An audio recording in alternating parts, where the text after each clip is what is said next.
자, 오늘은요, 관계에 대한 아주 근본적이면서도 어쩌면 조금은 어려운 질문 하나를 같이 파고들어 볼까 합니다. 바로 완전한 친밀함이라는 개념인데요. 모든 걸 공유하고 오해 하나 없이 서로를 완벽히 이해하는 그런 사랑. 우리 모두가 한 번쯤은 꿈꿔보는 경지잖아요. 그런데 과연 그게 정말 사랑의 가장 이상적인 모습일까요? 살면서 이런 생각 다들 한 번쯤은 해보셨을 거예요. 나는 과연 한 사람과 어디까지 가까워질 수 있을까? 하고 말이죠. 저도 참 궁금했거든요. 오늘 바로 이 질문에서부터 우리의 이야기를 시작해 보려고 합니다. 본격적인 이야기에 앞서서 우리 마음속에 자리 잡고 있는 어떤 이상적인 그림 하나를 먼저 떠올려 보죠. 바로 완전한 친밀함이라는 꼭 말이에요. 이건 뭐랄까, 두 사람이 정말 하나의 영혼이 되는 것 같은 그런 완벽한 합일의 상태를 뜻하겠죠. 이런 갈망을 정말 기가 막히게 보여주는 문학작품이 하나 있습니다. 바로 D.H. 로렌스의 소설 채털리 부인의 연인인데요. 여기서 한 인물이 이런 말을 툭 던져요. 그냥 육체적인 관계가 아니라 자신의 모든 걸 내어주고 상대의 모든 걸 받아들이는 완전하게 친밀한 애정관계를 찾아 헤맸지만 단 한 번도 찾지 못했다고요. 바로 이 지점이 우리가 주목해야 할 부분인 것 같아요. 이 문장이 묘사하는 상태가 사실 우리가 흔히 진정한 사랑이라고 믿는 가장 순수한 이상향이라는 거죠. 그 어떤 비밀도 또 오해도 없이 모든 게 투명하게 공유되는 그런 관계. 와, 생각만 해도 정말 꿈만 같지 않으세요? 그런데 말이죠. 만약 우리가 그토록 꿈꿔왔던 그 완벽함이 사실은 우리를 짓누르는 부담이자 일종의 병일 수도 있다면 어떨까요? 여기서부터 이야기가 아주 흥미로운 방향으로 확 꺾입니다. 이 이상에 대한 소설 속의 아주 날카로운 반박 한번 들어보시죠. 소설 속 주인공 코니의 반응은 솔직히 저도 처음엔 꽤 충격적이었어요. 그녀는 이 완벽한 친밀함에 대한 갈망을 듣자마자 딱 잘라 말합니다. 지겨운 일이라고요. 심지어 뭐라고까지 하냐면 일종의 질병 같다고까지 하거든요. 아니 잠깐만요. 우리 모두가 꿈꾸던 그 이상이 어떻게 병처럼 느껴질 수가 있었을까요? 바로 이 의문이 오늘 이야기의 진짜 핵심입니다.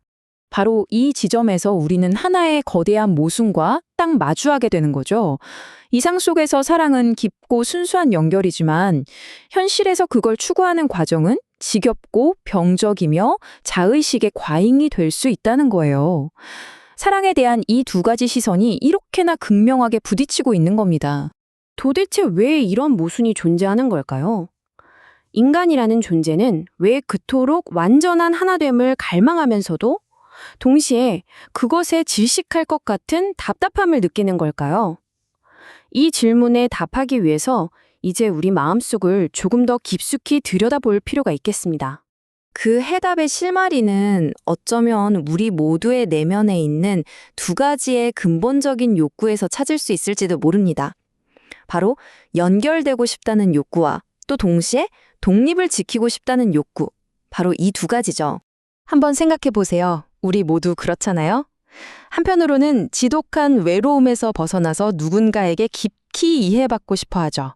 이게 바로 연결을 향한 갈망이고요.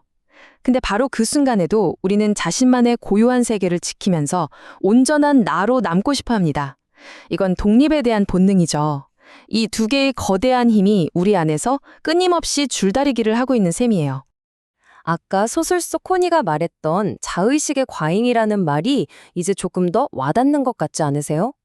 그러니까 사랑을 그냥 있는 그대로 느끼는 게 아니라 계속 분석하고 정의 내리고 완벽한 친밀함이라는 어떤 이상적인 틀에 억지로 끼워 맞추려고 할 때 바로 그 순간 사랑은 자연스러운 흐름을 잃고 생명력 없는 박제처럼 변해버린다는 의미일 겁니다. 어쩌면 핵심은 바로 여기에 있는지도 몰라요. 나의 모든 것이 마치 백과사전처럼 낱낱이 펼쳐지는 순간 관계는 그 신비로움과 예측 불가능한 활력을 잃어버릴 수 있다는 것. 서로에 대해 아직 알아가야 할 미지의 영역이 있다는 사실 자체가 관계를 더 흥미롭게 만드는 동력이 될 수도 있으니까요. 자, 그럼 우리는 이 딜레마 속에서 어떤 길을 찾아야 할까요? 여기서부터가 우리 탐구의 마지막 장입니다. 바로 완전함이 아니라 불완전함 속에서 피어나는 사랑의 지혜에 대해서 이야기해 볼 시간이에요. 이 모든 과정을 쭉 거치고 나니까 이런 생각에 다다르게 되네요. 어쩌면 진정한 사랑이라는 건 모든 것을 남김없이 탈탈 털어 드러내는 그런 상태가 아닐지도 모른다는 것. 이것이야말로 오늘 우리가 함께 발견한 가장 중요한 통찰이 아닐까 싶습니다. 그렇다면 이 불완전한 사랑의 지혜는 구체적으로 어떤 모습일까요? 한 3가지 정도로 정리해 볼 수 있겠네요. 첫째, 상대를 내 생각대로 완벽하게 소유하려는 마음을 내려놓는 것. 둘째, 무엇을 공유하고 또 무엇을 서로의 미지의 영역으로 남겨둘지 존중하는 감각을 기르는 것.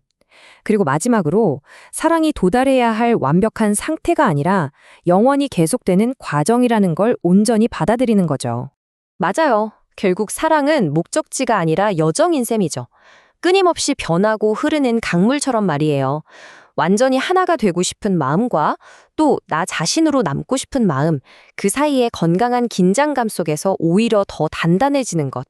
그리고 마침내 내가 상대를 결코 완전히 소유하거나 이해할 수 없다는 사실을 겸허하게 받아들일 때 비로소 더 깊은 차원의 사랑이 시작되는 게 아닐까요? 오늘 우리가 함께 나눈 이 긴 여정을 딱 한 문장으로 압축한다면 바로 이것일 겁니다. 사랑이란 완전한 친밀함을 달성하는 것이 아니라 결코 완전해질 수 없다는 걸 알면서도 서로를 향해 계속해서 나아가는 그 과정 자체다. 자, 이제 이 질문을 저 자신에게 그리고 여러분께 던지면서 마무리할까 합니다. 여러분의 소중한 관계 속에서 모든 것을 드러내는 대신 서로를 위해 존중하며 남겨둘 미지의 영역은 무엇인가요? 어쩌면 그 여백이야말로 두 사람의 사랑을 더 깊고 풍성하게 만들어 줄지도 모릅니다.